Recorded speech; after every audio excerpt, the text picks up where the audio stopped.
This is Japanese Politics 101 with Timothy Langley, CEO of Langley Esquire, and me, your host, Maya Matsuoka.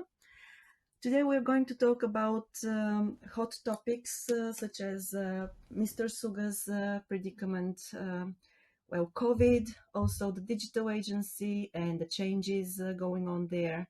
We're going to talk about the geopolitical issues, Afghanistan, the Indo-Pacific as well, and also about Mr. Motegi's return from his Middle East tour. Let's start. Great. Thank you very much, Maya. And thank you, everybody that's already in the room. Last week, I apologize, we did go a little bit long. It was pretty interesting and beefy. We kind of meandered a little bit, and I apologize for that. Let's talk about, what's the hottest topic right now, and that's what's going on with Mr. Suga. What is the election campaign? What has been decided? How much flexibility and leverage do we have? What kind of guesses can we make? So you will remember this time last week, nobody had thrown their hat into the ring. And the Election Commission had not come out with their findings. And so we were unsure whether they were going to have the presidential election of the LDP first or the election of the lower house first. And that's a huge dynamic, whether you hold the election for the prime minister, so that under a new prime minister, then you hold the lower house election, or you hold the lower house election based on the fabulous leadership that has been provided by the current prime minister, and based on that, then you hope you win more votes than otherwise. And then after the election, the result of the election, if the LDP does well, then you vote again for the LDP president to either be replaced or to hold in place based on the election results. So both of those are pretty huge. But in any event, the Election Commission came out with, let's have the election of the prime minister first. So it doesn't mean that the prime minister can't have a snap election. We talked about what a snap election was last time. He could, but that might complicate things, because one of the reasons why they're going with the presidential first is because it's basically an internal matter, and there will be some campaigning, maybe 10 days of campaigning of the candidates. The candidates are beginning to emerge now. That won't be established until the 17th, so we're not quite there yet. And a lot will happen between now and the 17th when the candidates need to be identified, vetted, and approved by the Election Commission. A lot will happen. So it's maybe 2-3 weeks away. In the meantime, the Paralympics will be ongoing and then end. And then there's a brief window of time for a snap election to occur if Mr. Suga gets his nose out of joint. Speaking of out of joint, he didn't do very well last week. You remember one of the bellwethers of how his temperature is, how he's being perceived by the Japanese population was a test in Yokohama for mayor. And there were 8 candidates. The election was Sunday of last week, so we didn't know one way or the other. We kind of were predicting that maybe Mr. Suga's candidate, a Yokohama colleague of his, who Mr. Suga worked for his father as a diet secretary, in fact. And Okunogi is his name. He became a member of the parliament after serving under Mr. Suga as his diet secretary. So there was a tight relationship there, and of course Mr. Suga wanted his candidate to win, and unfortunately he didn't. He, like we discussed, there were 8 candidates for the post of mayor of Yokohama, and the vote was split. Not only did the incumbent, who had been there 4 times, this would be the 4th try at being mayor, she lost, but also Mr. Suga lost Mr. Suga's candidate, Okonogi, lost by a big margin and was beat by kind of an unknown in Japanese politics, a university professor. So that was a pretty big blow. And the way that the fellow won, his name is Takeharu Yamanaka, the way that he won was he had a coalition of Constitutional Democratic Party, the Japanese Communist Party, and the Social Democratic Party as a coalition kind of vote.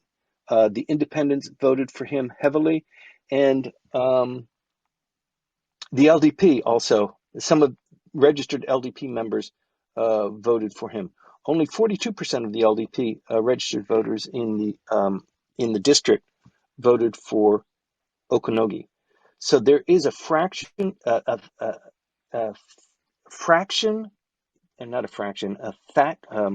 It's beginning to crack. The LDP is cracking, as we can see in Yokohama, and it's kind of it's a string of defeats for Mr. Suga. Ever since he's been prime minister, the major votes, the major competitions, the off elections that have been had, Mr. Suga's candidate has not won once. So this is not looking good for him. And for the members of the lower house that know they have an election coming up, looking at this kind of leadership, it's not looking good for them. The older members of the party, and there are quite a few of them, they survived themselves or they've been in politics, their family's been in politics for maybe generations. They have an easier time at being elected, but the younger members of the LDP, especially a lot of the Abe children who are coming up for the first tough battle in their careers, are not very convinced with a Mr. Suga leadership.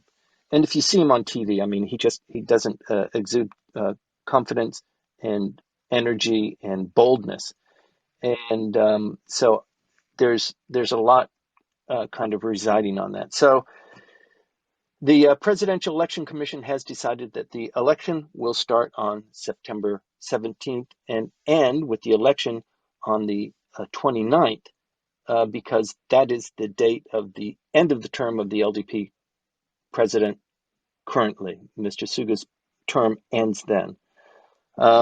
So this is like at the very last moment. This is the election that can be held for the LDP president. And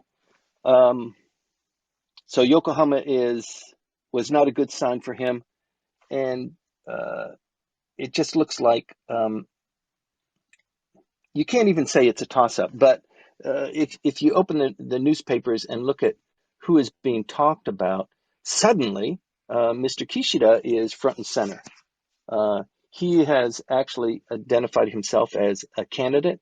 He's the only one that's has his own faction. So he has a faction of about 46 members of the LDP.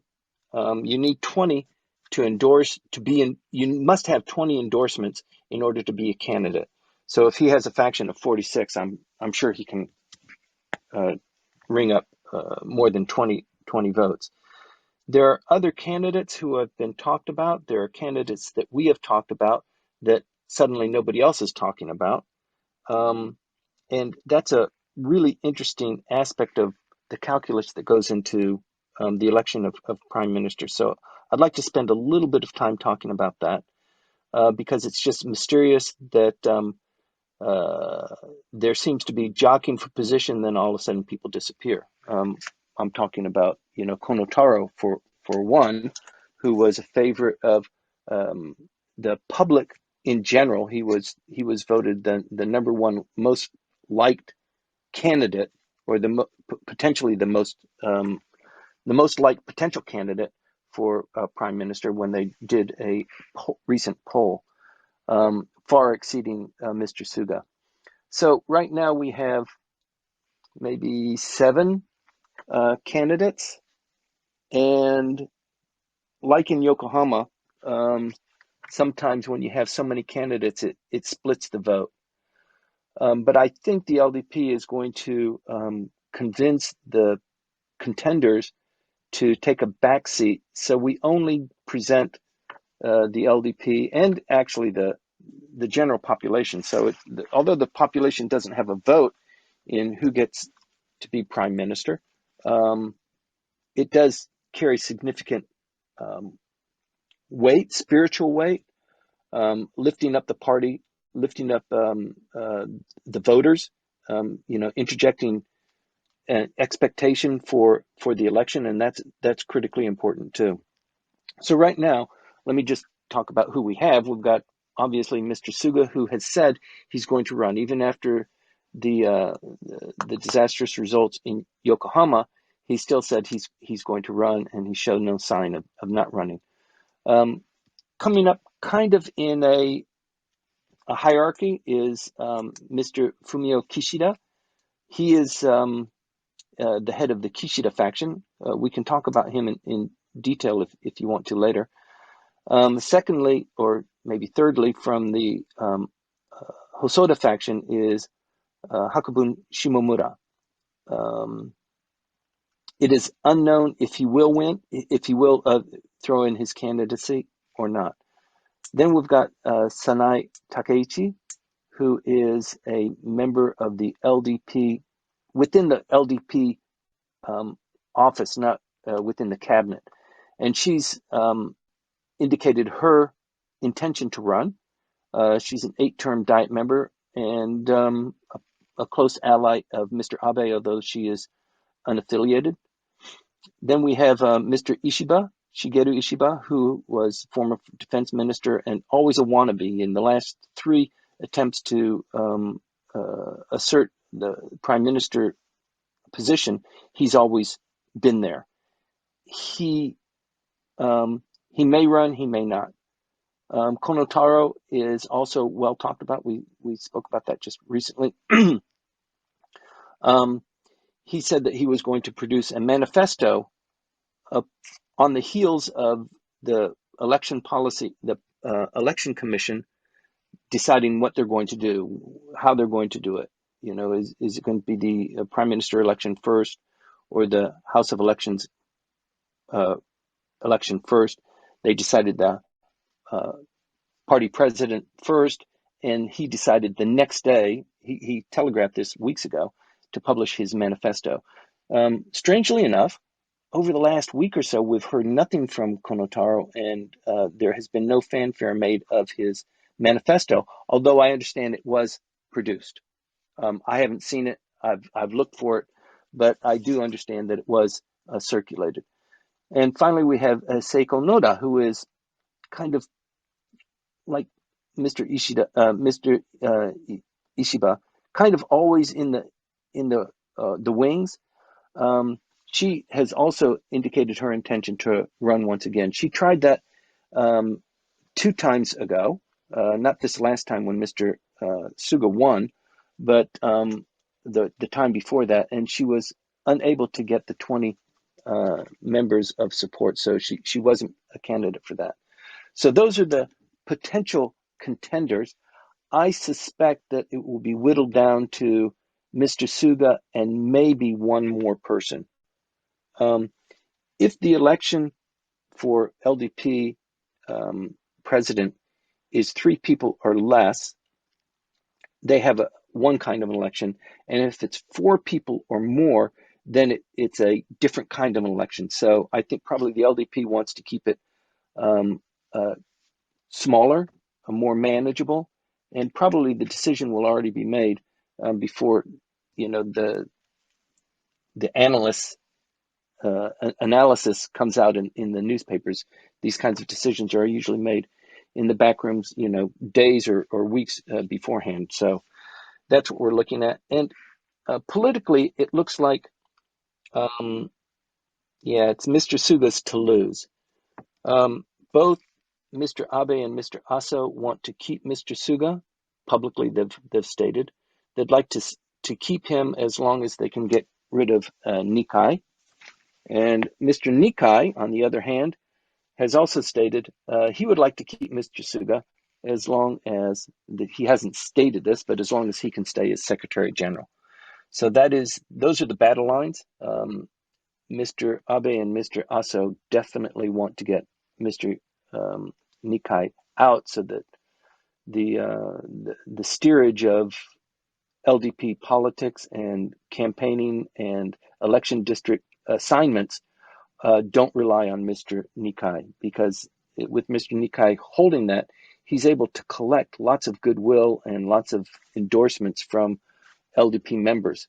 And it is felt that he's been using and abusing that. Because of his swift action, he was able to get Mr. Suga elected prime minister after Abe, Mr. Abe's resignation. And as a consequence, this last year has been much dominated by Mr. Nikai, much to the chagrin of Abe and Aso. So a lot of things that they wanted to work just hasn't been able to work because of this friction. And for those of you who know Japan well, I think everybody in the room does, a lot of the things that you need to do, even within a company, you just spend an enormous amount of time fighting the internal battles rather than, addressing the client issues or making sales calls or promoting your product, that sort of thing. Maybe, 50% of your effort is spent on, the internecine warfare that goes on in every company. And I think that's reflected in Japanese politics too. So there's an enormous amount of energy that could have been spent on COVID, on the Olympics, on the Japanese reaction to the events in Afghanistan, or even with Taiwan, Hong Kong, and South Korea. So there's a lot of diversion of attention there. I think with that, I've been going on for almost 20 minutes on the Suga situation. I'd like to close that up. There might be questions from the audience that we can deal with, but if not, we'll slide into the COVID situation and then just move briskly along, and then have a good exchange of Q&A until Maya brings out the hook and jerks me off the stage. Right, at least virtually. Well, it's fascinating to listen to you, because obviously Mr. Suga does not project the image of a strong leader, and still he is positioned, to be one of the 2 or 3 candidates for, the president of LDP. And if he becomes the president, then obviously, he has very high chances of becoming the next prime minister too. So it's, of course, politics is politics, but it's still mind-blowing, to see how a leader who's got such a, let's say, unstable image with the population here in Japan is still set, to probably be a successful candidate. We don't know. He may lose, of course, but... Yes. Yeah, it's interesting. And also, it's not that he's unstable. It's just that he's lacking like power. He didn't come from a faction himself, so he has to rely on the people who put him there, because they have the different factions. Mr. Suga is unaffiliated with any faction, so he's useful, and that means that the powers in the background can remain in the background. They can remain pulling strings and exerting their influence, and he kind of has to do what he has to do to keep on a squishy field and maintain himself. I don't know. I mean, if you think about it yourself, who would want to do that job? But apparently, once you get there, you really don't want to give it up, and I think that's a situation that he's in now. Indeed. And my next question kind of, was that when you have a faction, so for example, Mr. Kishida has 46 LDP members supporting him. So does it make you a stronger, not candidate, but if he wins, is he going to be a stronger leader because he's got a lot of people standing behind him and having him back? Or it's another question, just... So what happens there is, so let's just speculate, and Mr. Kishida becomes prime minister. He has 46 members in his faction right now, and he becomes prime minister, there are lots of independents in the Diet that haven't chosen even if they've chosen LDP, they haven't assigned themselves to any faction. So these fellows are easy to pick up when you become prime minister because you want to be in the leader's faction. So since they're independent, they can move easily. And as the party president, you can dangle goodies, assignments, maybe not cabinet portfolios, but vice minister portfolios to some of these people to bring them into your fold. And then there are also people who belong to other factions who are just sick of it, and they've been fighting to try and get their candidacy into the prime ministership, and they lost, and Mr. Kishida won, so they're sick of it, and they told people, and they didn't listen to them, so they go over either to the new Kishida faction or they just become independent. So there's a lot of transition that occurs there. Right. Okay. And well, we've got Hayato came up with a comment. Oh, I hi. believe. How are you? Good morning. Good morning. Good morning, Hayato. This is what I heard, because as you know, the situation has been hard, right? Like a coronavirus and everything else. Yeah. So for that, the sentiment I heard that all the guys or senior has developed over the last 1 week is, if you can just keep the Suga as it is, right? Because as you know, Suga has a 29% rating, right? And when ASO lost the LDP to the Mishito, that was like he went down to 19 or 20%, right? Yeah. So at this time, I guess those senior guys they just want to keep the Suga where it is for another Status year quo. or two. Yeah, because he may not be the best choice or not too competent, but he's like a puppet, right? He will just listen to what everybody asks him to do. So for the time being, he's the most convenient choice. And that's why, each time when you have a new candidate, like a Kishida and other guys who maybe far competent, right? They know this senior leaders how to do the kind of heavy lifting to support it, right? Which is those guys may not really want to do if they don't have to, right? Because Nika is 82, right? And ASO is 80, right? And those guys, they're just looking for another maybe 2 years or 4 years, they retire, right? Yeah. So for that, they don't want to do any more heavy lifting if they don't have to. So they'll be watching the support rating, right? So because of before Suga before probably now, Suga has been very unpopular.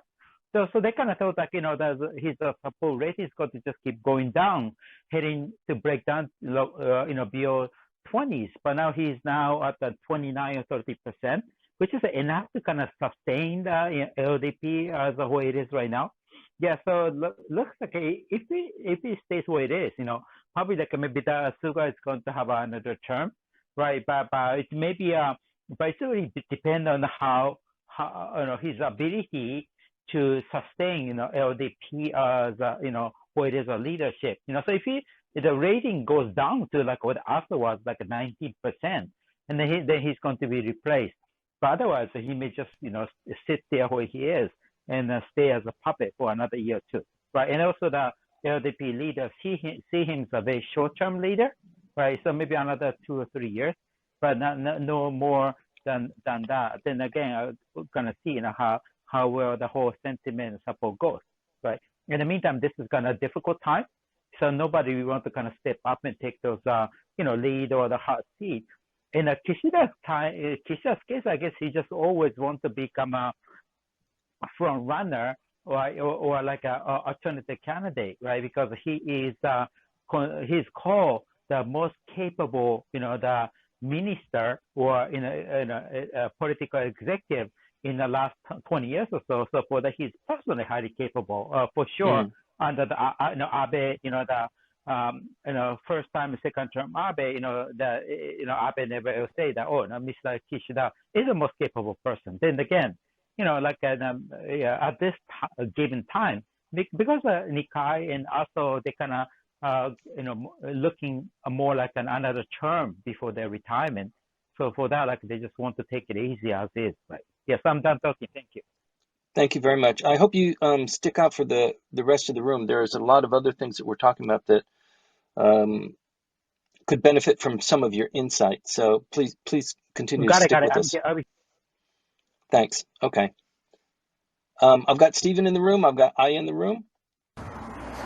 Hey, Timothy. Good morning. Just out for a walk and listening to your program as always. It's great. Thanks very much for holding it. I wonder if Thank you you. could shed some light into a potential alignment between Kishida and Aso and Abe, in that Yep. Kishida's explicitly said that he wants to get rid of Nikai-san as the Secretary General of the LDP. And there seems to be a strong alignment of interest there. So just wondering if you could shed some light on that. In terms of the Kishida candidacy, or at least setting him up for a position within a renewed cabinet. Thanks. Thank you. So if you're in the upper echelon and you're looking at Kishida is easy to toy with. I mean, he just wants to be prime minister. Give me prime minister. I really want to do it. I'll do anything, right? So I think the calculation of the other candidates who we should put up. Should Hosoda faction endorse Mr. Shimomura? Should we actually complicate things by doing that? If between Aso and Abe we put our weight behind Mr. Shimomura, we could probably win, because Mr. Shimomura doesn't have to resign from a cabinet post. He doesn't hold one, so he could be a contender. Some of the other people that we've talked about, Konotaro is a cabinet. He would have to resign as a cabinet minister in order to throw in his candidacy on the 17th, which is feasible. He could do that. Whether he has the full backing of Aso and Abe is a different calculation, and the other candidates also similarly. It's a huge fight between Aso and Abe, the coalition Abe Aso, who both want the same thing, and Nikai. So between Aso and Abe, they have 150 members of the Diet within their two combined factions. Nikai has 50, a little bit less than 50. Kishida has a little bit less than 50 as well. And the way the election is run, maybe I should spend a little bit of time on that. So when they do the voting, so they'll be campaigning. Typically, the candidates go throughout the country and they travel and they wave the flag and they kiss babies and they stand on top of trucks and have microphones that are wrapped up in handkerchiefs. You've seen the deal. And that'll go on for about 10 days. In COVID, it's probably somewhat frowned upon, but it's at least better than having an election for the members of the lower house. It involves less people. There will be some campaigning, but it's probably less COVID-inducing as an activity. So the LDP members, the people within the LDP, the members of the parliament, will have 383 votes. And then people who are rank and file members of the LDP, like they run companies and they've been members of the LDP for 20 years, and they have many people that are in their political wing. Those individuals, there'll be 383 of those people who are selected to have the vote. So 766 votes decide within the LDP who is going to be our president. So those are the people that you're kind of competing for. I guess you could do that without traveling throughout the country, but the 383 members who have the at-large votes are distributed throughout the country, and likely during this period of time, the 383 LDP members who also hold a vote are probably out in their election districts too. They're not going to be in Tokyo. So it's kind of a toss-up how much lobbying and campaigning will occur during that period. But like I said, there's a lot of time between now and the 17th when the election campaign kicks off. So they need to identify themselves. They need to be endorsed by 20 other members of the parliament to be a candidate, and they'll probably submit those just before the kickoff date. So I hope that addresses some of the question. There's a huge battle going on between Abe Aso versus Nikai, and I think under most scenarios, and in the middle of that is sitting Mr. Suga. So Mr. Nikai has publicly said, I like Suga, he's my man, I want him to stay there. And Mr. Abe and Mr. Aso are also saying, we like Suga, he's our man, we want to stick with him. And if you're in Suga's position, you can play that game. Both of them are going to say, we will endorse you, Mr. Suga, but this is what we want out of that. So that horse trading. Obviously, Abe Aso want Nikai the hell out. And then they would put like somebody else into the Secretary General's office, maybe Motegi or Amari or somebody who's really paid the dues, and have them teed up for later prime minister position.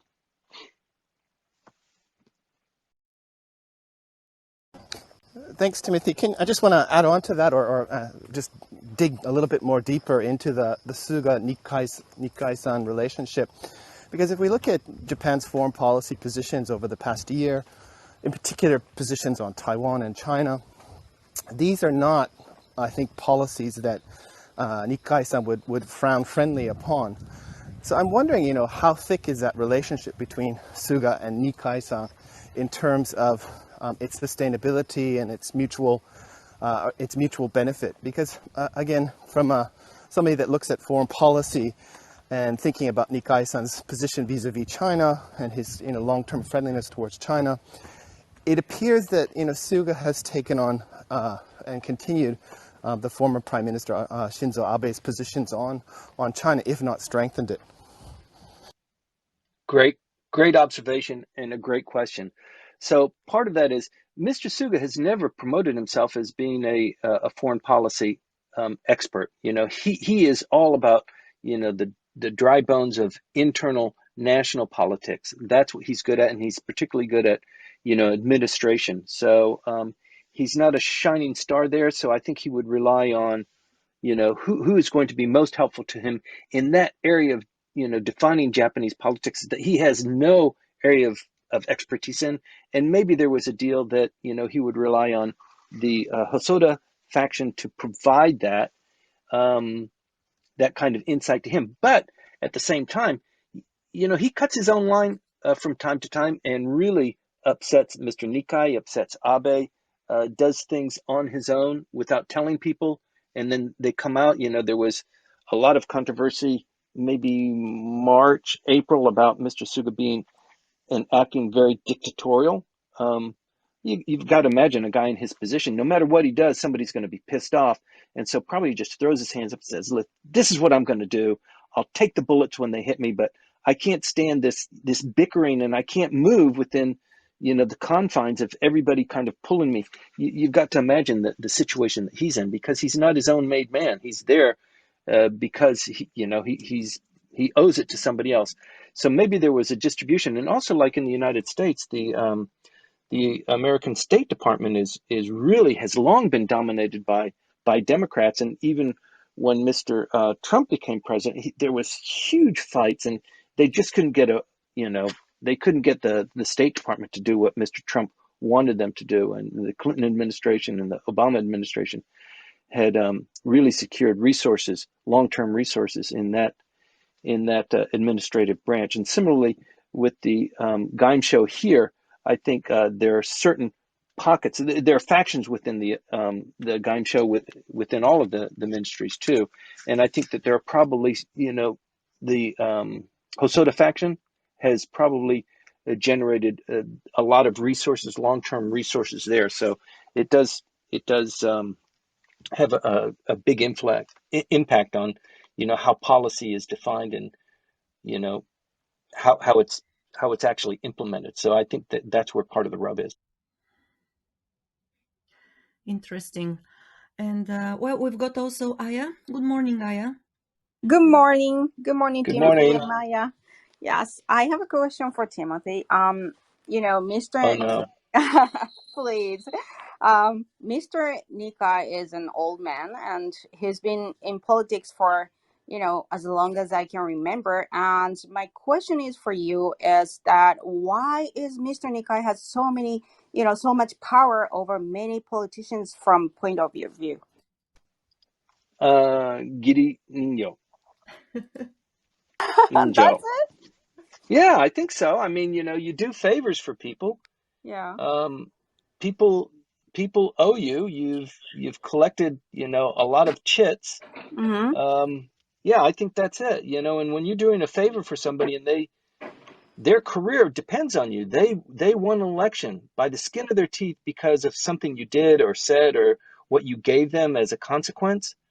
Yeah, that's hard to betray. That's the problem that Mr. Suga has. He's Mm-hmm. there because of Mr. Nikai, and he's got these other two guys that are bringing flowers and chocolates and saying, if you stick him in the back with this little shiny object we give you, you'll be our guy. So that's a really difficult call to make. It's politics, in flesh and blood. Mm-hmm. Um, but yeah, the longer you're in Japanese politics, and especially if you are lucky to capture some of these key posts, and he's captured one. And one of the frustrations within Japanese politics is that there's not this churning. It's that you get a ministerial portfolio, you're there for maybe a year, and it's still people call you minister. It's like being the Pope. Once you're the Pope, you're always the Pope. Once you're an ambassador, you're always an ambassador, and people call you that, right? Right. So having that ministerial portfolio gives you lots of weight and lots of it's part of your bona fides.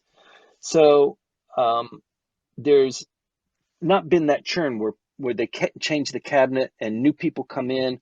There are so many people that deserve to be in a cabinet post because of the number of times that they've been elected that haven't been able to get there. So there's a little bit of frustration there. So that's a lot of that is determined by people like Nikai, Abe, Aso, on the ministerial portfolio distribution once there's a new change of government. And also money too, access to money. If you can raise money, you can have in the party. Yeah, so the money part, so Nikai is kind of in charge of the money part too. The LDP gives campaign money to candidates and distributes it based on what they calculate is how tough the fight is going to be, what your chances are of success, how much weight the LDP needs to put in terms of human capital, and how much weight we need to put in terms of like cash to run campaigns. Otherwise, it's the political factions who provide the funding, and that's how Mr. Abe got into trouble in Hiroshima with supplementing the money that the LDP was giving by providing funds that came essentially out of the Hosoda faction. A little bit complicated, but I hope you catch the drift. Right. The longer you are there, the longer you do that, the stronger you get. So, well, Yeah, and Nikkei is called the dawn of the travel industry. So this, the Japan airline, the story probably is true. Is the Japan airline runs the flight to Haneda to, he's like a Wakayama 3 times a day, only because of him. Yeah, so it's a huge power and a lot of money behind. Thank you for the bridge and for the tunnel. Thank you, guys. Right. And so, Hiroaki, good morning. Good morning, Maya-san. Good morning, Timothy-san. How are you doing? Congratulations on Thank your you. victory, running through whatever it is. It looks like you're running a marathon. Congratulations. I know it's an Thank old you. photo, but Yeah. I also have a question related to the Nikkei. So thank you very much for the share the information about why Nikkei has a power. But I was wondering, does Nikkei still have the power in the LDP as he did in the last election? Because even in the Nikkei faction, I heard the news about in the Nikkei faction's meeting, some young lawmakers in his faction voiced are not clearly against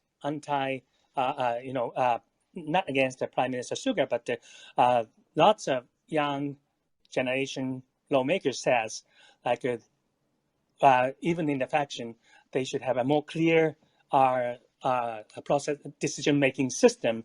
So faction leaders should listen to the other lawmakers in the group's members' opinions. So my question is, so does Nikai have a power to fully assist the Prime Minister Suga? Yeah. So it's strange. We talk about this a lot, offline internally, like inside the company or among friends who follow this sort of thing. How can that guy? I mean, I saw him on TV. I couldn't even understand what he was talking about. He was mumbling, and what is this? How can he stay in power? And he just, it just happens. And we've seen this before. It happened with elder statesmen as well.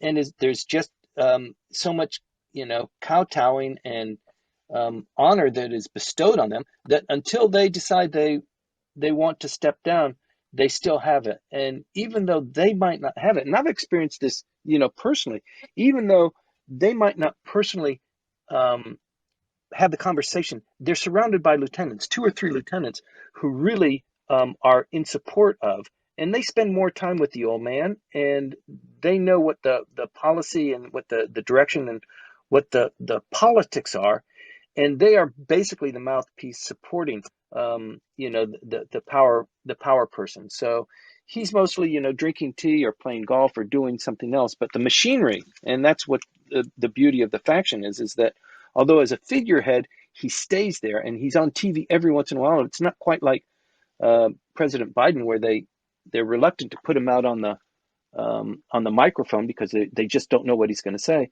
He's pretty sharp, and I think the younger members of his faction are reluctant, extremely reluctant, to voice any kind of concern. That's a good way to push back your possibility of being a minister of state by a couple of years by voicing discord among what the old man said. So some of these factions are run very, very strongly. Thank you. Yeah, I heard the Nikai faction is one of the strongest. I mean, the firm faction even among the LDP. Oh yeah, and he is a mean SOB. So you don't want to be on the wrong side of him. And Yeah. with he's got 47 members within his faction, and when there is a change of government, he's going to get 2 or 3 cabinet portfolios within the members, and so they want to be strong. They want to be, yes sir, how can I do that for you, and how high do you want me to jump? So you got 47 people competing for that, and it's usually the ones who have been like in their 6th term. By their 5th term or their 6th term, they are deserving of a ministerial portfolio. And if the old man likes you, you might get it. And if he doesn't like you, then you'll probably be sitting on the benches again. Mm-hmm. Thank you. Thank you. Thank you, Hiraki. Well, I think that we can continue with the next on the list then. So okay, great. Yeah. So let's hit it hard. Let's hit where we are with COVID. And as you know, the state of emergency was just extended. I mean, it just goes from bad to worse. Poor Mr. Suga. I mean, you can't really get anything done right because you're battling with this thing, and it's occurring all over the world. You'll find that leaders everywhere, and also governors in Japan too, are having a really hard time because it's not their fault, but their reaction to it is kind of their fault. And throughout the world, the reaction to the COVID and the lockdown and distribution and securing these kinds of vaccines, when you're not producing them, you have to negotiate with with the producers, and sometimes it's diplomacy that gets it, sometimes it's money, but they're being blamed for that. So it's really a highly volatile time for leaders under this COVID situation. So with Mr. Suga too, you kind of give it to him that he is in a tight spot, and there are lots of other things going on in addition to COVID. The Olympics, the Paralympics. He scored pretty well on the Olympics. He'll score pretty well on the Paralympics as well, and then the Paralympics will close, and I think we're headed into a very tumultuous period before the election campaign for prime minister starts, and he could call for a snap election. He's got a very brief window. I kind of doubt that he'll do that. But in any event, the state of emergency has been extended just on Thursday from 13 prefectures to 21 prefectures. Last week, I told you that the 13 prefectures represented maybe 84% of the entire population of Japan, which is really surprising. Japan has 47 prefectures, 21 are now covered under a state of emergency. That probably kicks it up to 90% of the Japanese population. So they're either under a state of emergency or an extended state of emergency. And the reason why it's not working is because of the Delta variant. So Delta has exploded. It's not as deadly as the original COVID virus, but it is far more infectious. So those people who are susceptible, once they get COVID, are more likely to be infected by those who have the Delta variant. And there was a young lady from Chiba who was pregnant, who couldn't get into the hospital, who had the baby. Stay at home, take care of yourself to the degree that you can. And when you really, really feel like you're bad and you need the oxygen, call the ambulance and we'll try and address that. That didn't work in her case. And she lost the baby as a consequence. So that really hit the news. And people are really struggling with dealing with that. In the meantime, this question came up last week. Maybe I asked it, I forget who, about the anti-vaxxers here in Japan. And there is a contingent of people who are against the vaccine, not to the degree that it is in the United States or in other countries like Australia, where we're anti-vaxxers because, the vaccine has cell phones in it, and aliens are communicating, and we're just going to become a different race of people, that kind of stuff. But they are against the vaccine for a different set of reasons that are pretty typical Japanese when you take a look at them. For the people in their 20s, there are 19% of males, 18% of females, so not a big difference, who say they're not really interested in getting a vaccine, although 13% of them are fully vaccinated. So that's a large population that isn't vaccinated, and about 20% of them feel like they're not going to get vaccinated. For those that are in their 50s, about 12% of the males and 9% of the females say they don't want to get vaccinated. I don't know if you would call that an anti-vaxxer, but they're not going to get vaccinated. They don't feel like they need to get vaccinated, even though, about 25% of them have been fully vaccinated. So the reasons given is not because of aliens or because,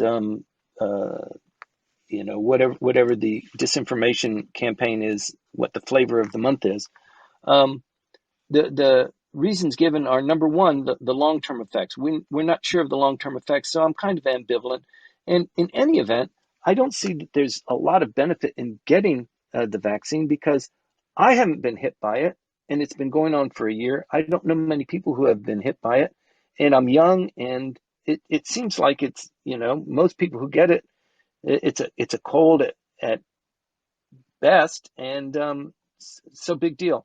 And then the third reason they give is because of social media disinformation, that there's lead in the vaccine, or that I'm not going to be able to reproduce, or it's going to do something to my hair, or all sorts of different things. So that's why they're backing off. Excuse me. So one of the problems that the government has is on getting those who aren't vaccinated, and they're not going to get everybody because, as we've just discussed, maybe 20% just don't want it. So it's like, show me the effects of it, why I should, and then maybe I'll consider it. So they need to focus on the 50, 60% who are as yet unvaccinated, and they're open to it. It's just they don't have access to it. So there was a huge issue this weekend with Shibuya Ward. Governor Koike set up a new vaccine center downtown to get the younger people more vaccinated. And unfortunately, she didn't allot enough vaccines there. Before the doors opened, they were already full up. People were lined up around the block.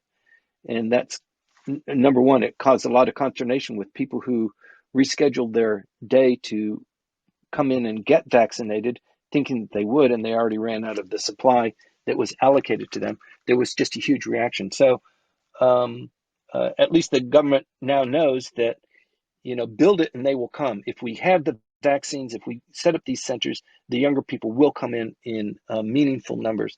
So I think you'll see some changes this next week in getting the younger people out. And by the way, you remember 2 months ago we were talking about Japan being so laggardly in getting the vaccines out, and just in 2 months they've come up so massively. For those of us who live in Japan and are familiar with it, Japan is like that. It sure takes time getting their act together, but once they get their act together, things really start to take off, and that's what you're seeing with the vaccine rollout. They are now beginning to eclipse what the United States has been able to do in vaccinating the entire population, and they're scoring huge numbers there. Part of that is due to Mr. Suga's desire to become prime minister. The larger numbers, the more time between, the longer he can push out the election of prime minister, the more people who will be vaccinated, and the higher he can wave his flag. So there's a lot of that going on too, but also there's so much other stuff going on. You might have heard that the Moderna had a contamination issue from a manufacturing facility in Spain. They found contamination in batches that were sent to Japan and only to Japan. Although maybe a little bit less than 200,000 people were vaccinated with this one, it's shown no side effects, but they did find the contamination. They took that off the shelves. It was in a batch, I think, of 1,000,006 vials. So these kinds of issues come up. They come up, unfortunately, at the worst possible time, but they do have an impact on how the country views, the vaccine administration and rollout, and it does have a cumulative effect on, who will be prime minister. So it's incredibly important. With that, I'd like to close up the COVID report and move on to the digital agency and get into the juicy geopolitical, and then wrap it up. Let's move on to digital agency. Not a whole lot to talk about there. Today is the 29th. The digital agency will be launched this next week. Maybe 600 people are already assigned to the agency. 200 of those come from the private sector.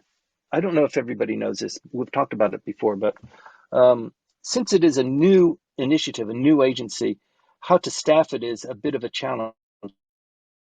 So when the government decides to do something like this, frequently they need staff, they need trained staff. So they get people from other ministries and they second them. Sometimes they actually bring them over and hire them and put them there, but usually it's a transition period. If somebody's working in the finance ministry, they might be seconded for a year or two and then go back to their original ministry, because that's where all their friends and all their colleagues are.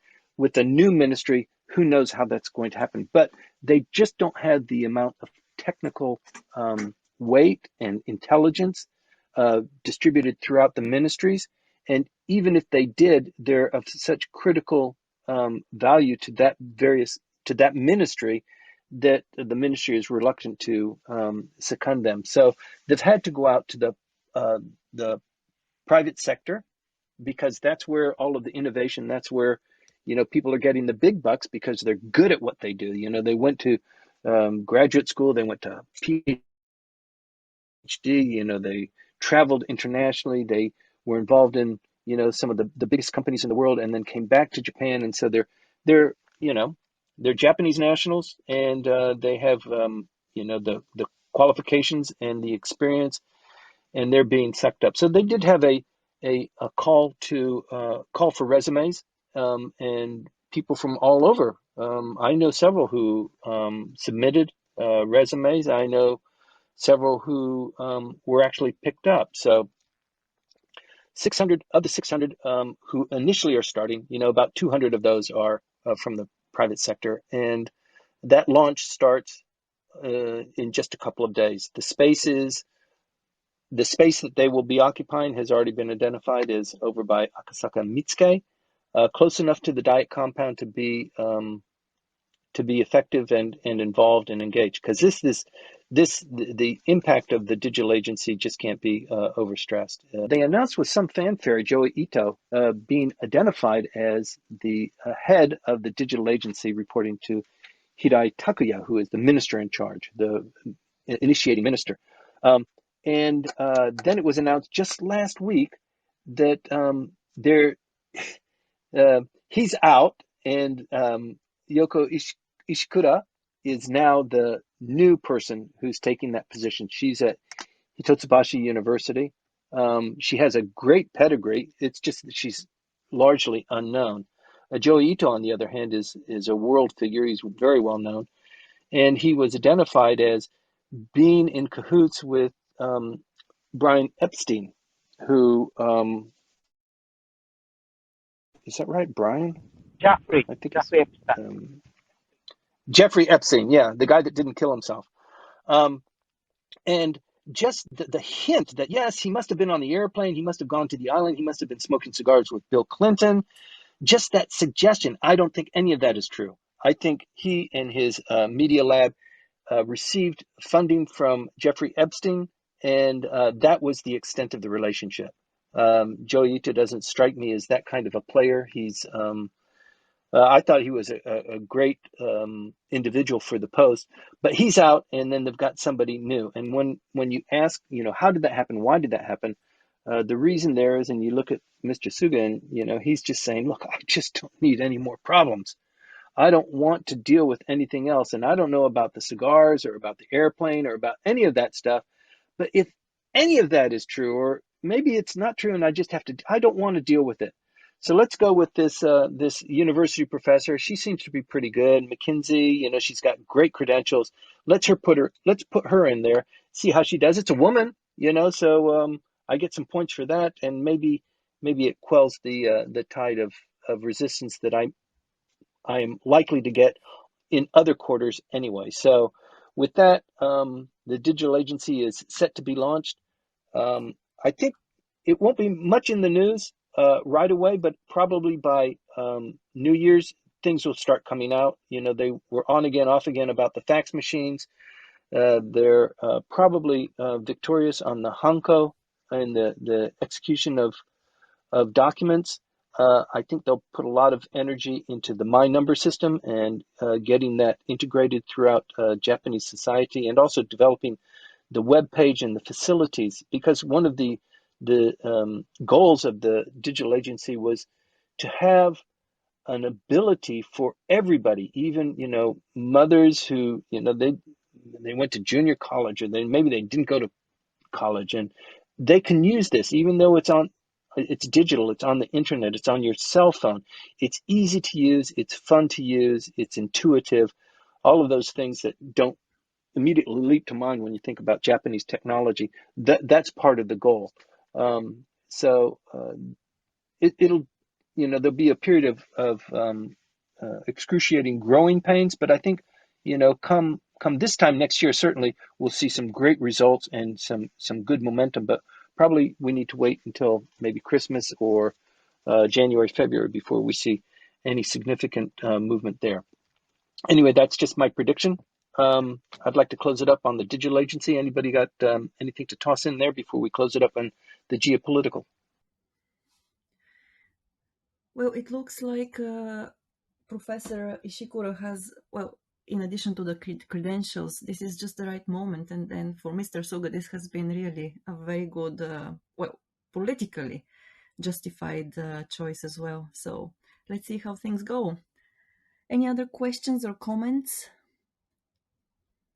Maybe not at this point of time. No, I think everybody's waiting for the geopolitical. I think there's a lot going on there. We've got Dr. Nagy in the room. Yes, So definitely. there's a lot of exchange of information we can have there. Let me just kick it off. Let me speak before you, Dr. Nagy. We've got, remember this time last week, Pamela Harris was in Singapore, and then she traveled to Vietnam. We also had the Foreign Minister Motegi, who was traveling to eight capital cities in the Middle East. He also visited Iran. Made a lot of news. Hopefully, a lot of headway for Japanese foreign policy. And he's returned, and he got a lot of accolades for the work that he was doing, particularly in light of the evacuation of Kabul at the same time. So that's really tumultuous.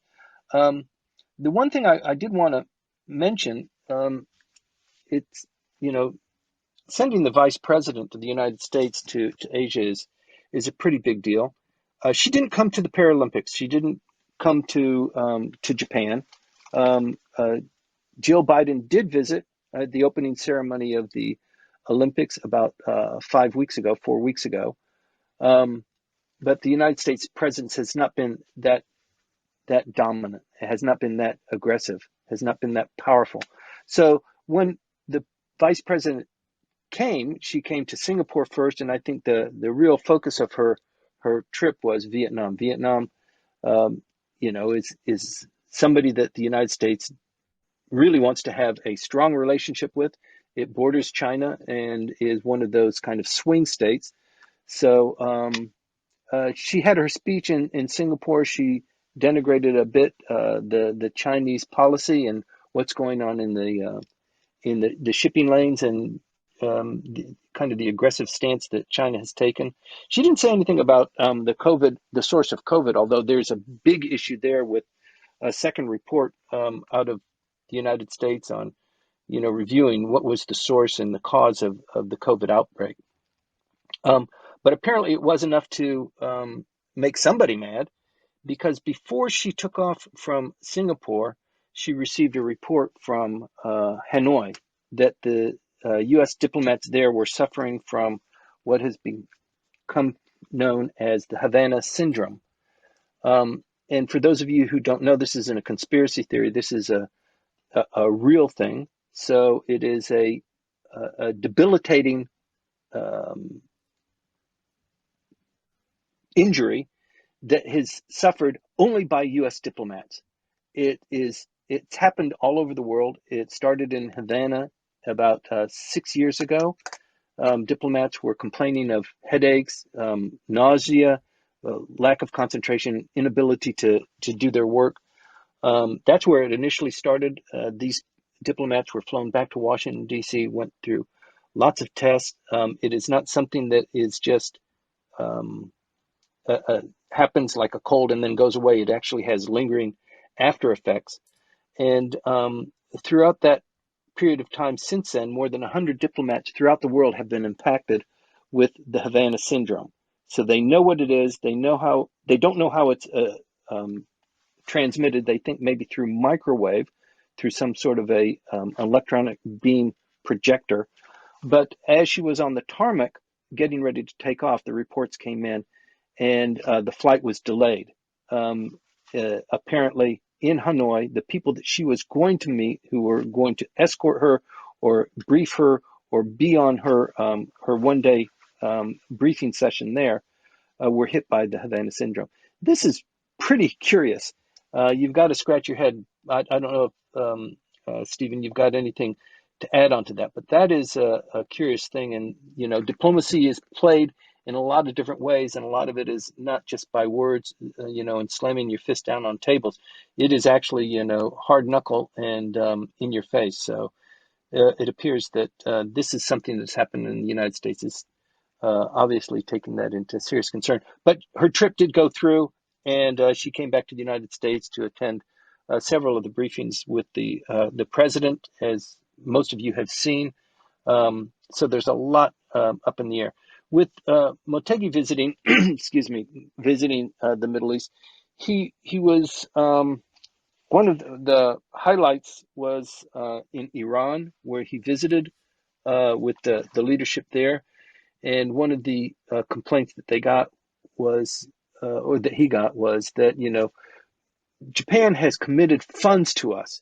For the last 15 years, we should have been receiving funds, and those funds have been blocked by that evil country, the United States, and you've been following them. So if you want to have nice relationships with us, thank you for coming to visit us.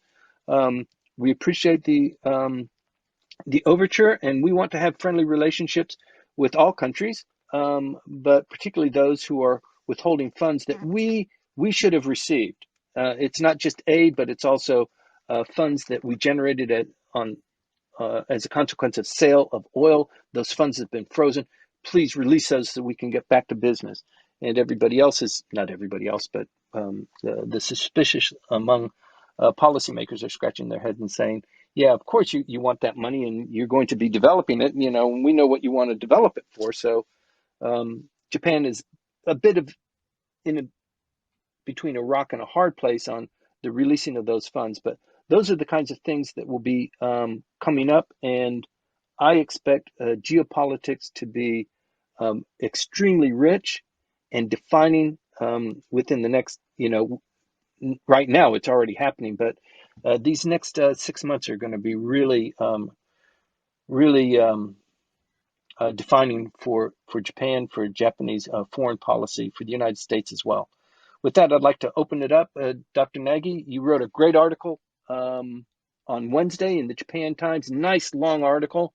The title of the article, for those of you who didn't read it, and I can't believe anybody missed it, was Japan is not Afghanistan. Afghanistan is not Japan or South Korea or Taiwan. I recommend everybody take a look at it. Dr. Nagy, how are you doing?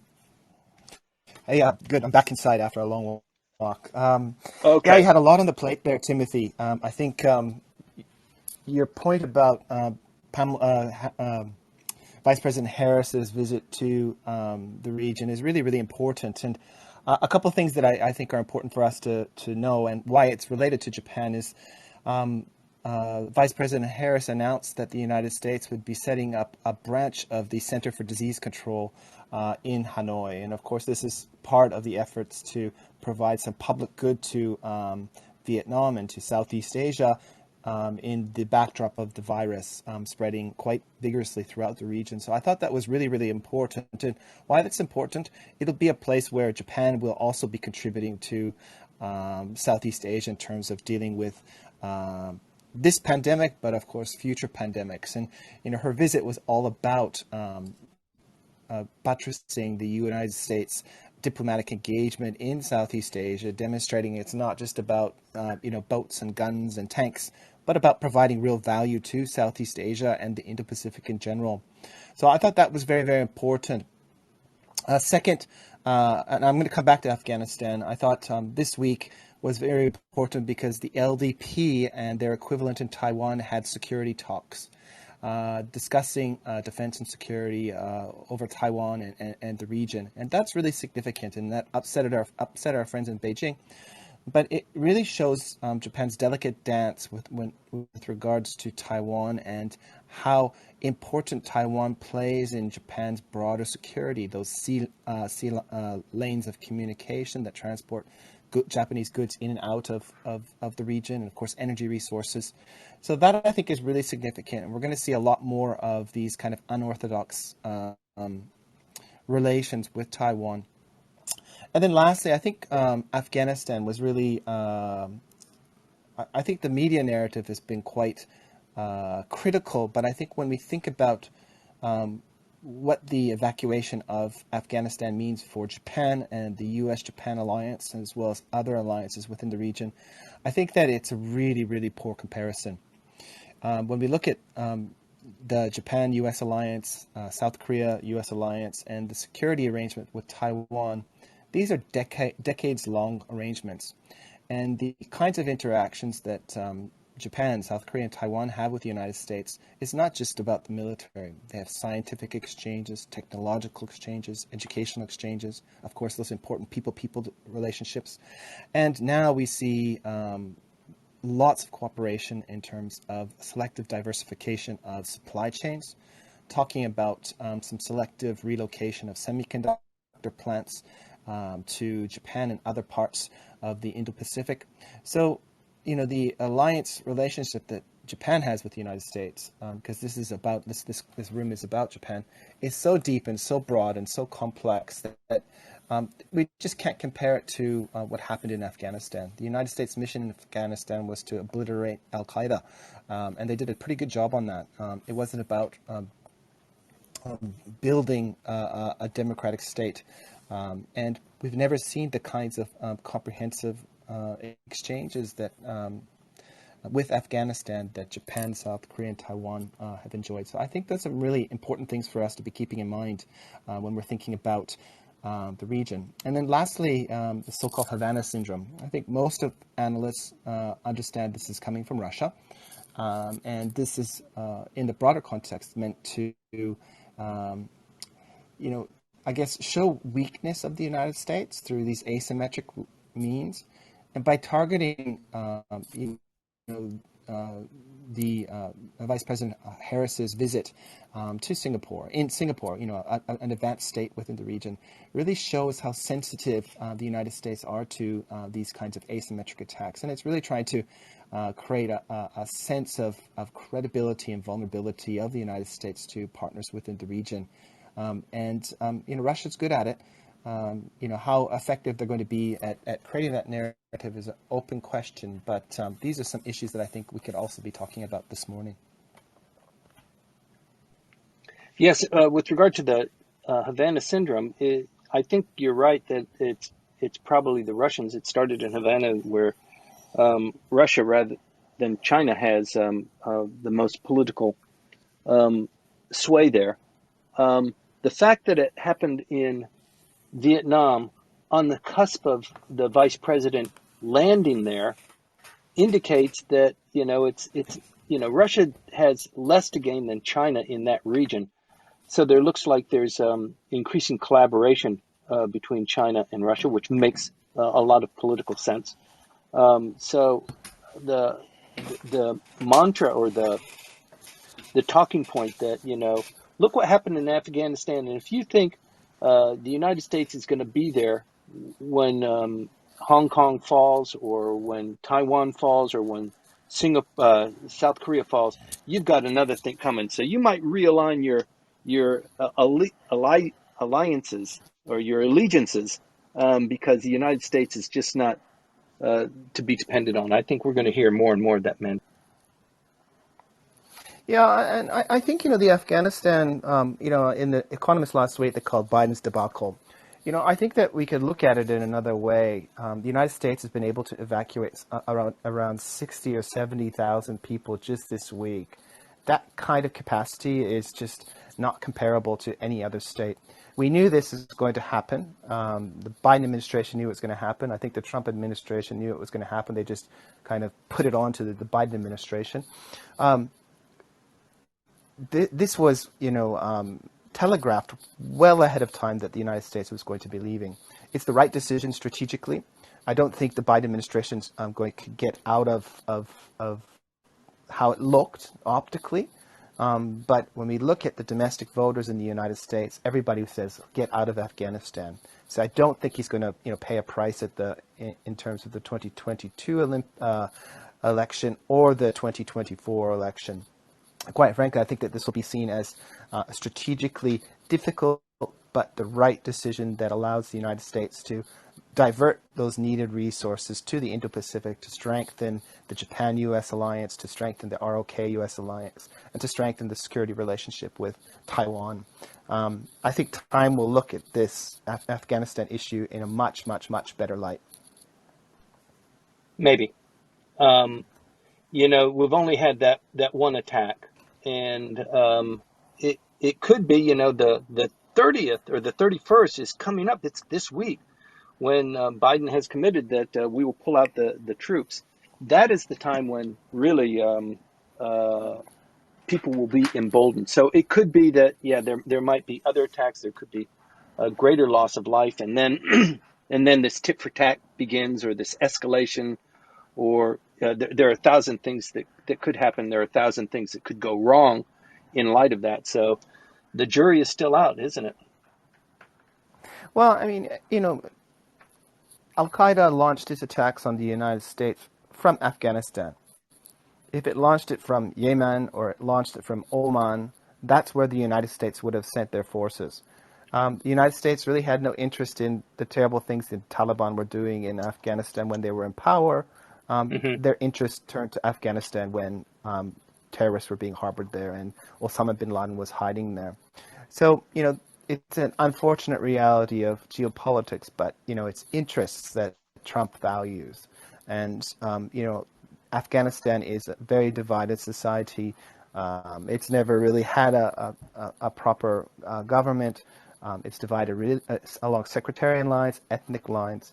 And I think that from the U.S.'s point of view, being in that mess is probably not in their interests.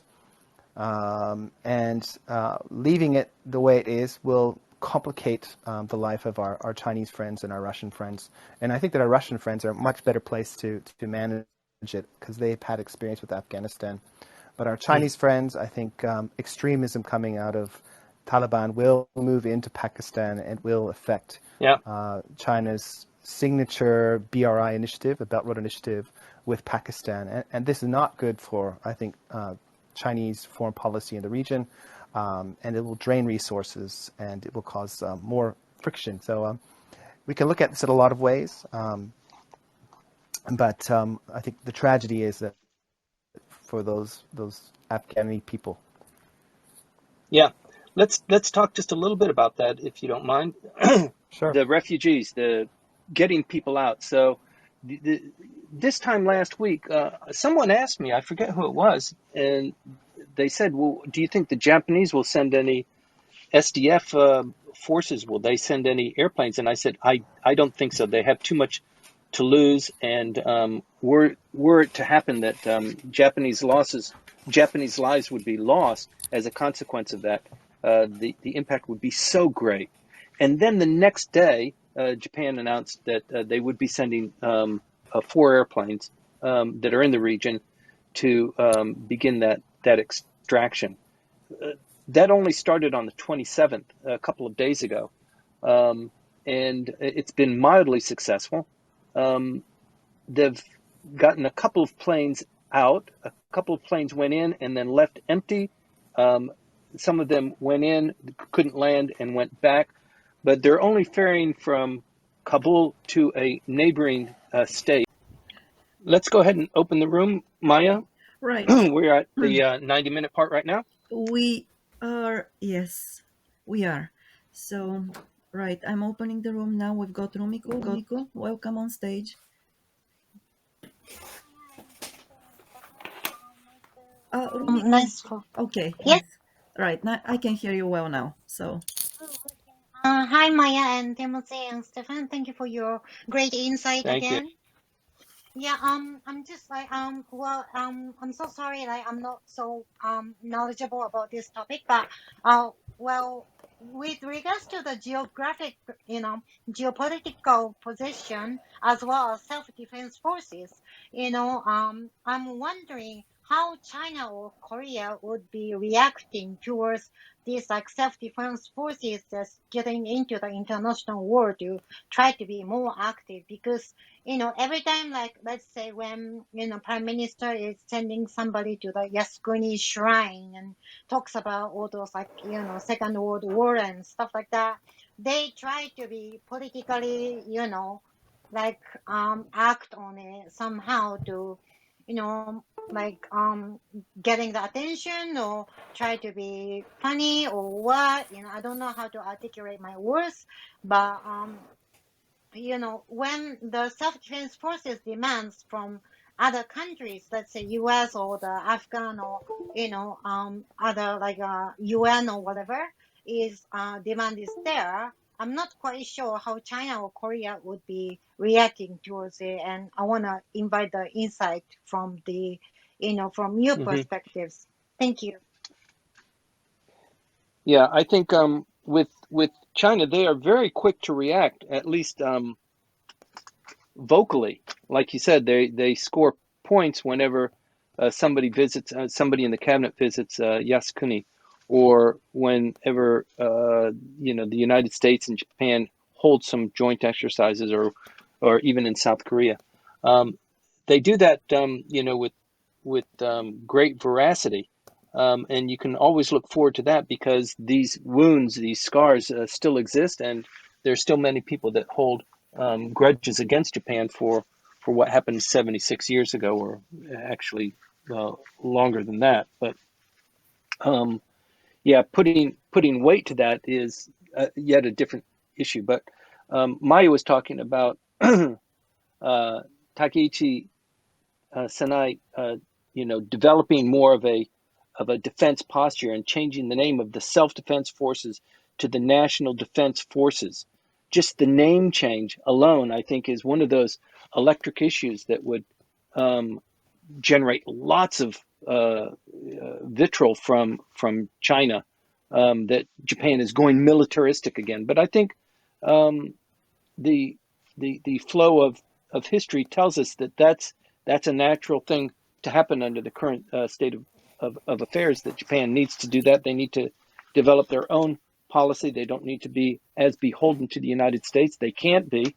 And it's probably in their best interest to develop stronger and better self-defense forces, as well as offensive capabilities as well. So just to add to that, Rumiko, I think that when we look at China, we look at South Korea, we have to be a little bit cautious about putting them in putting them in the same box. In South Korea, it's a democratic society. I think that the progressives under President Moon would be quite critical of Japan having a more proactive self-defense force overseas, or changing the name of the self-defense force. Where the conservatives, which are possibly going to come into power in March next year, their view about the Japanese contemporary self-defense forces is much different than the progressives. So I think that they would have depending on where the self-defense forces were going and what they were doing, they'd have a different interpretation. Where in the Chinese context, back in the early 90s, 94, 93, the Japanese and the Chinese had a much better relationship, and the Chinese actually, were supportive of the Japanese going into Cambodia and Laos and into the Gaza Strip, because at that particular time, China was much more dependent on the Japanese and Japanese investment, and the power differences between Japan and China were very different. But today's China has turned very inward. They're very hyper security conscious about the United States and the role that Japan would or what they understand as Japan's role in containing China. And as a result, it wouldn't matter what the Japanese do, that they're going to have be strongly critical of the Japanese.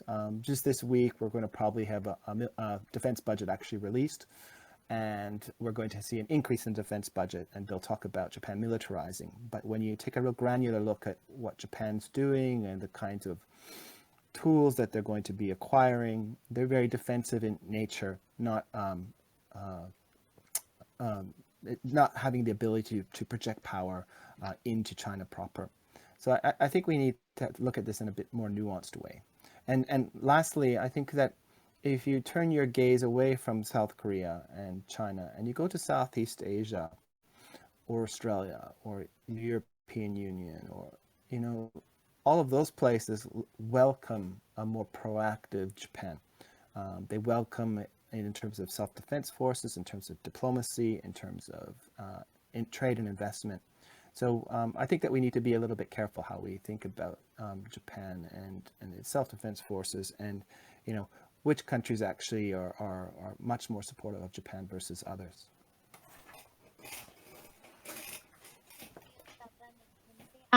Stefan, particularly, may I ask another question? With regards to the, like previous comments, like Chinese government, I think, stated that if they're gonna try to, I'm sorry, Japan is trying to be like protective towards Taiwan people and, their democracy or independence and stuff, then they're ready to shoot the, radioactive stuff or, missiles or whatever. So in a way, like they are one hand, like they are threatening us, and that is kind of like a trigger for us to, have the more like a craving or urge to protect ourselves, right? The needs or demand is there. On the other hand, like while we'll try to protect ourselves more, by just changing the name, they are like, putting us down. So like I'm just trying to be, figure it out, like what is like happening inside your mind to try to politically, drain our energy and power out of us, and in what way, kind of thing, if there are any insights from you. Am I making sense to you? Yeah, I think that so the self-understanding of our neighbors is that they were the center of this part of the world for the past 1,800 years of the past 2,000 years, and that the current situation where Japan is so influential is unnatural, and they would like to have what we call deferent relationships. They would like all the countries surrounding China to first think of Beijing's interests before they think of Washington's interests or their own interests. So in that sense, they would like to recreate what we call the Sinocentric world, where there was a very strict hierarchy with dynastic China or today's China on top, and then other countries below it. So I think that's one aspect. Another way to understand this, and I think it's very difficult for Japanese or Americans or Canadians to understand this, but because we've had the same kinds of governments for a long, long time. But the Communist Party of China came into power through revolution, right? They threw out an old system and they created a new system. So their conscience, the way they came to be was through overthrowing another system. And in the back of their mind, they understand very deeply that they could be overthrown just as well. And it's not going to be like if Mr. Suga loses his job next month and he'll just go back to being a public servant and life will go on and he'll serve tea and drink tea. In the Chinese context, if there's a change in government, usually it's a cost of heads. So they're hyper focused on maintaining their regime and ensuring that very powerful countries like Japan don't push or don't threaten the security of the regime and the security of China. So everything they see is through the lens of security and preserving the regime. And whatever Japan does will be seen with that from that viewpoint. Yep. Thank you so Great much. analysis. I have a question actually. It looks like Japan is rather ahead of rest of the world to recognize Taiwan as a kind of independent entity from China, and I just wonder the reason behind is rather just because of the Mr. Nikai's grip on the LDP is weakening, or just because of the entirely economical issues, because it's or just because of the US is asking to do that. I can't still figure it out why Japan is so ahead of the rest of the world. Yeah, great question. I'm sure Stephen has a lot to add to that, but I think the Japanese wouldn't do something like that independent in a vacuum. That would be a very well coordinated and that's a very strategic move. It could happen, but it wouldn't be just because Mr. Nikai wants it to happen. Yeah, Tomoko, I think it's I think that you should when you're reading the different pronouncements of Japan over the past 6 months, and I think it really started with the Japan-U.S. summit in Washington, where they had a joint statement and they stressed peace and stability in the Taiwan Straits. And following this, at the G7, there was a mention of Taiwan and that the G7 countries support Taiwan being accepted to the World Health Organization. And we've seen a continuation of the usage of this word peace and stability in the Taiwan Straits. Whether it was Prime Minister Abe or the Defense Minister Kishi, voicing their support that, if there was some kind of problem with Taiwan, Japan would have to come to the support of Taiwan. That's not saying that Japan is accepting independent Taiwan.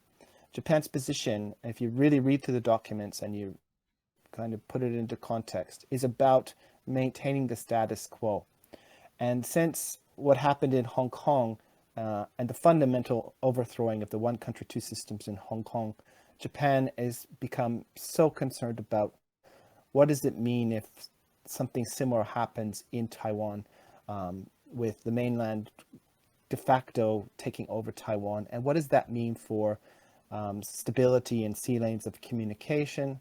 What does it mean in terms of Taiwan as and the so-called first island chain that from Taiwan, from the Philippines to Taiwan to the Nansei Islands up through Okinawa? What does that mean for Japan's security?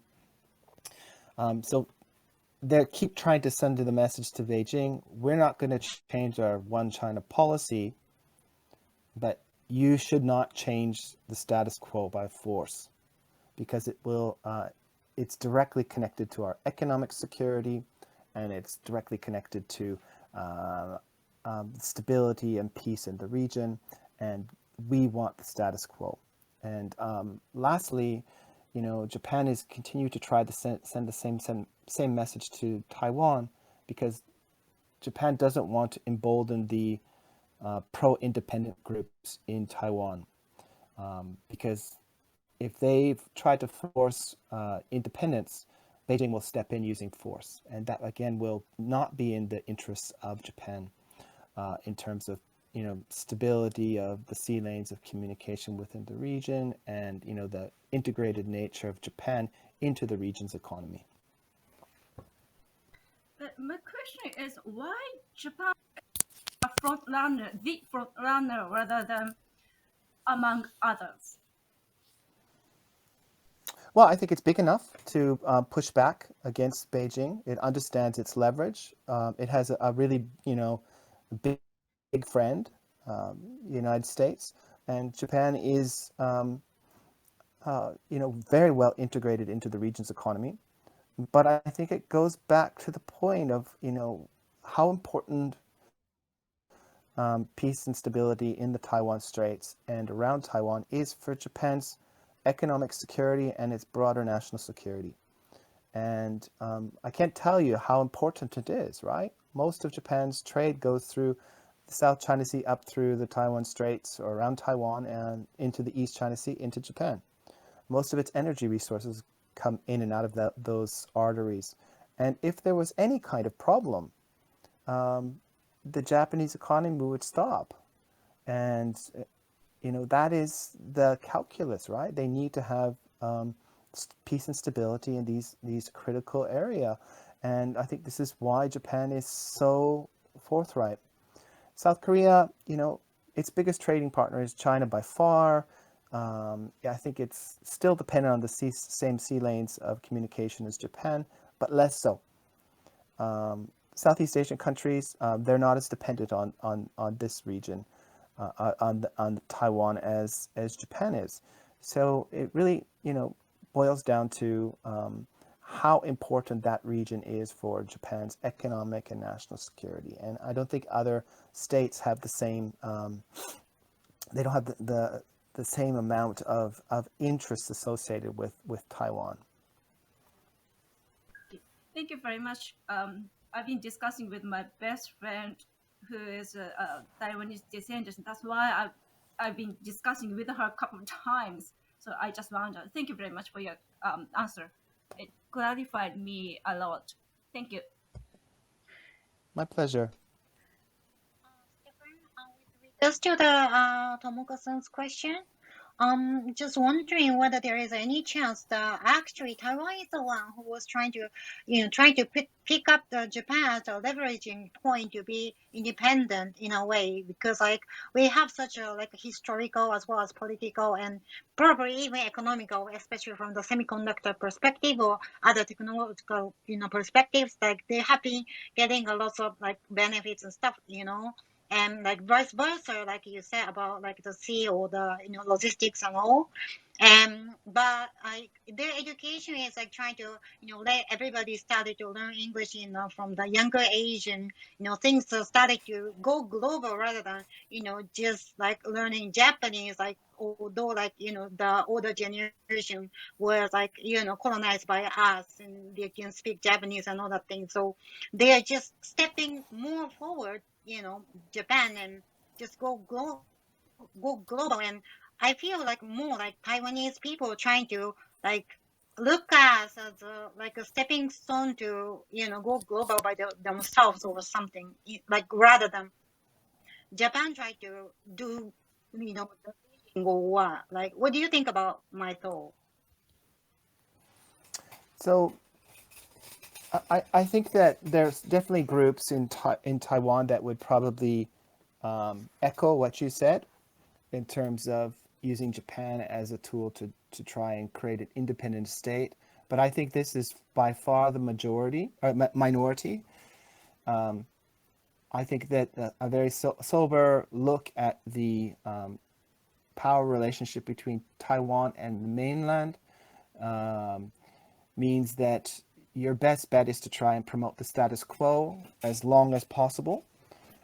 Because if you promote an independence agenda, I think it would end very, very badly. What happened in Hong Kong would be the best case scenario if Taiwan tried to pursue an independent path. At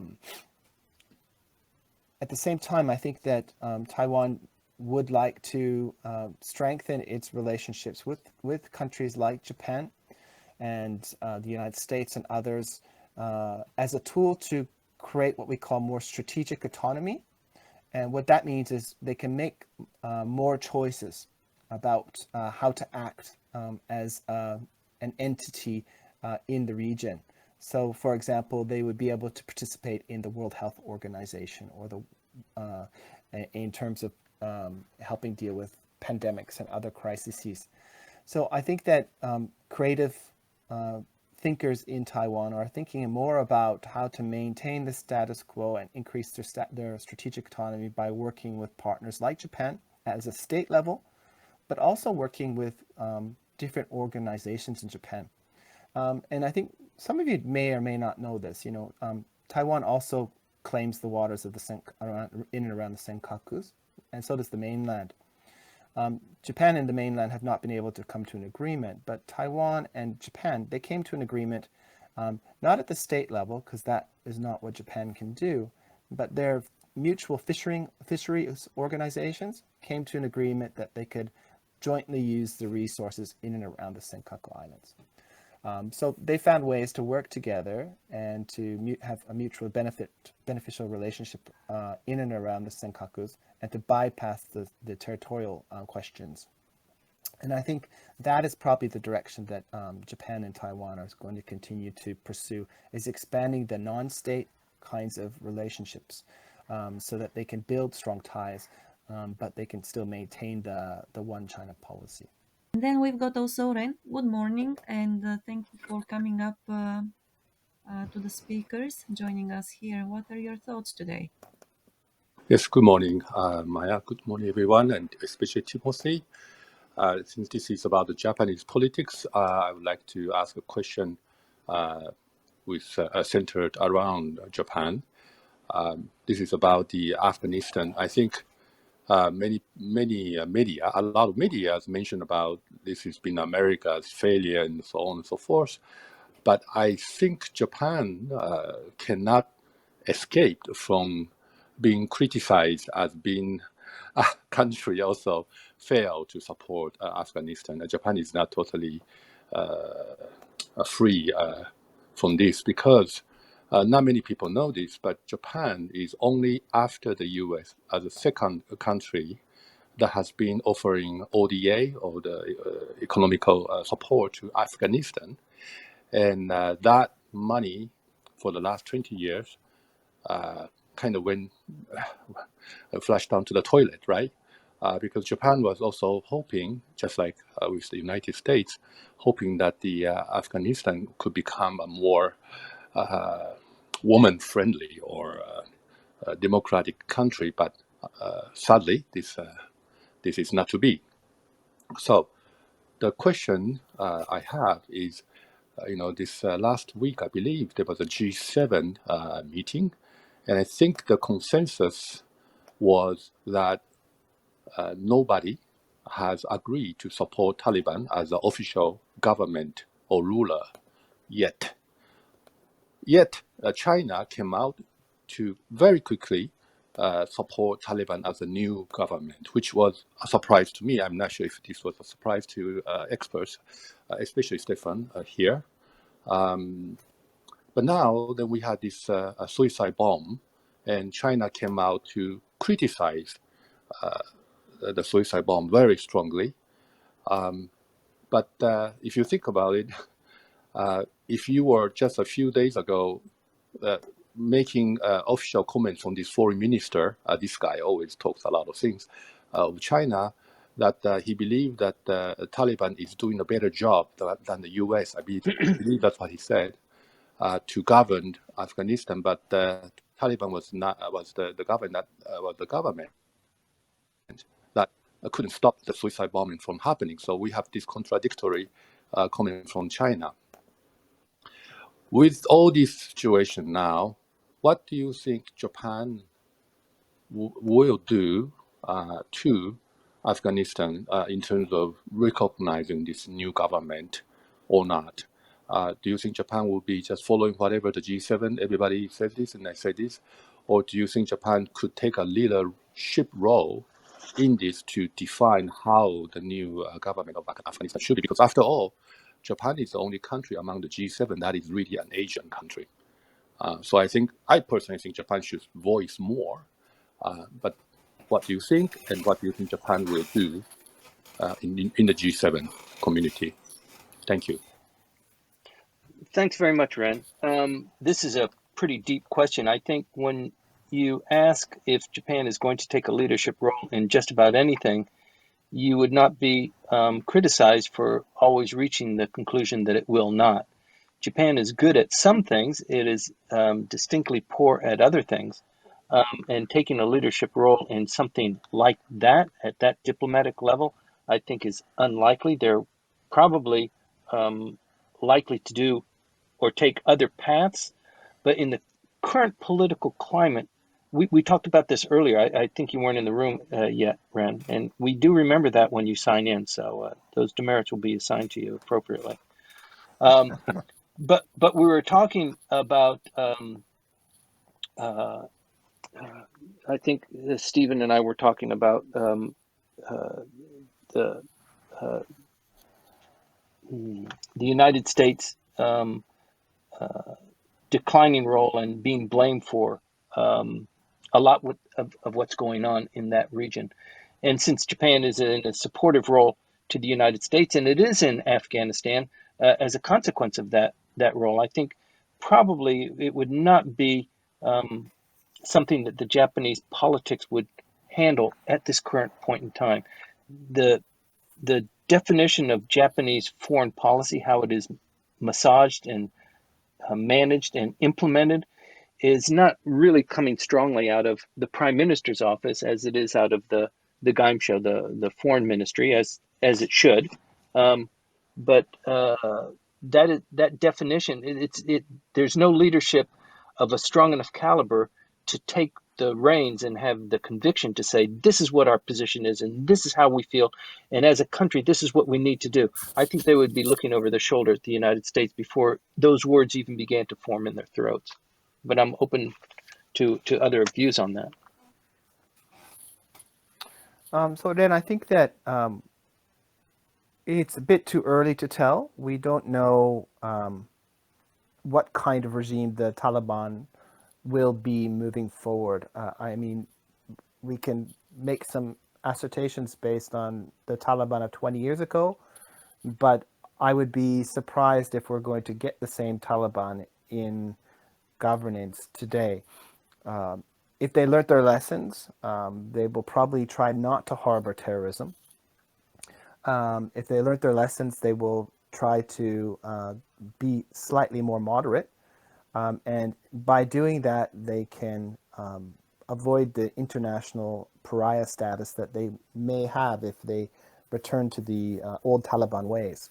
And by doing that, they could get some of that important aid that they want.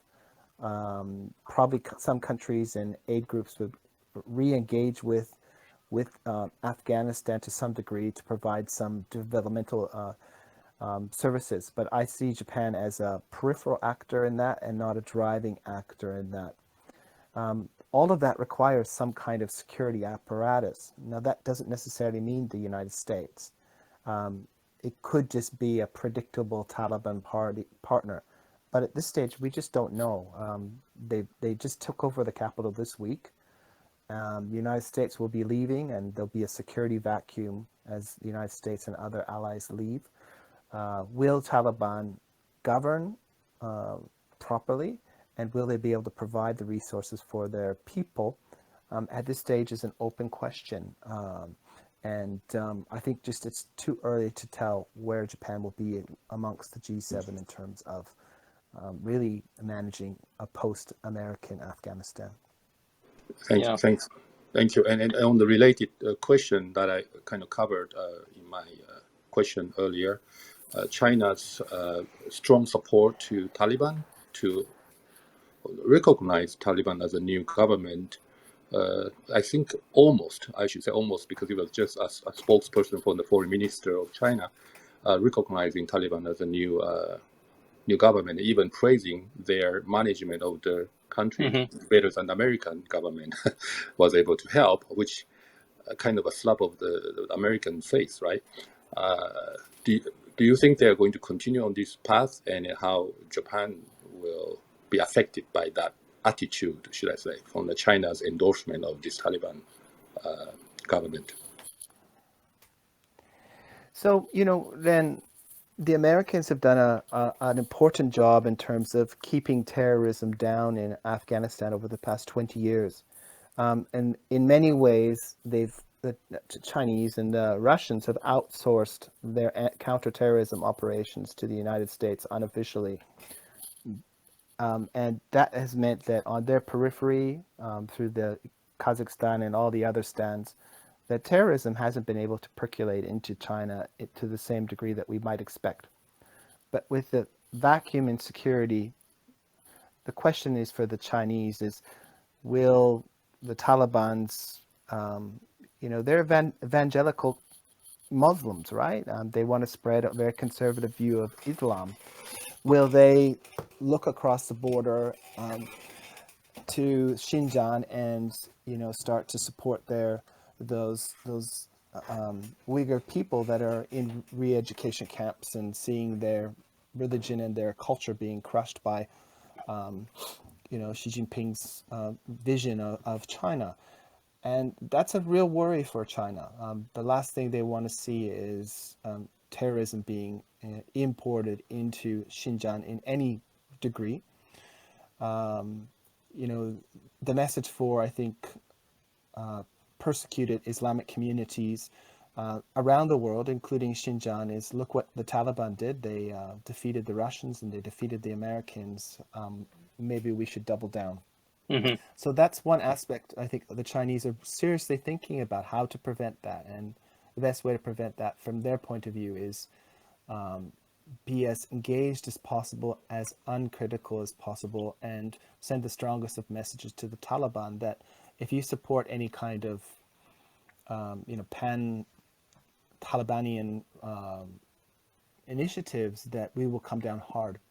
Yeah. The second point, and I mentioned this earlier, is that if the Taliban continue to export jihadism or extremism through Pakistan or into the Xinjiang, this will affect Xi Jinping's signature Belt Road Initiative. And there's something called the China-Pakistan Economic Corridor, and it's kind of the infrastructure projects that goes to the Gurdwara port that allows China to have direct access to the Persian Gulf.